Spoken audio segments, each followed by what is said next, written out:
I was a little girl in Vilna. I was a Jewish little girl in Vilna, and that meant I had to keep my place.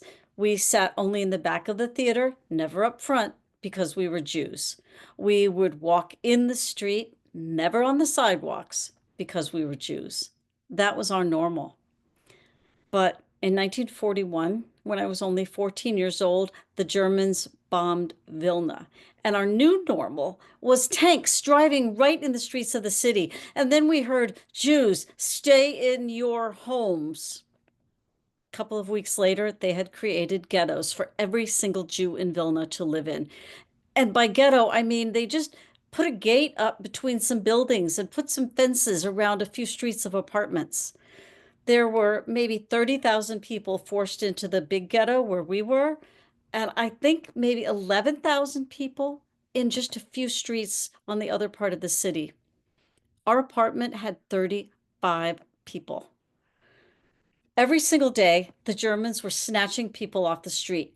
They had a quota to meet for work every day, and they were not picky. Strong Jews would be given work to do. Others were taken to the forest, to the killing pits. This was not a secret. Everybody needed a hiding place, a Melina.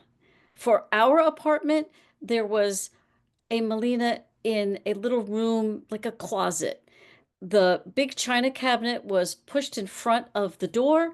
There was a false back inside the china cabinet, and we would all crawl inside to get into that little storage room if we knew the Germans were in the building or on the street.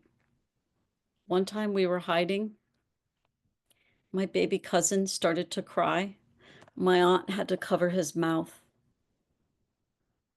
We were safe, but not the baby. A few months later, we heard that the little ghetto was liquidated. All of those people were taken to Ponari Forest and shot. We spent 2 years working in the big ghetto, in factories or wherever. I was loading ammunition for the Germans at the airport. And then in 1943, the day came when they took us from work, but didn't take us back to the ghetto. We might have joined the thousands in the pits in the forest, but no, no. The ghetto was being liquidated for our labor.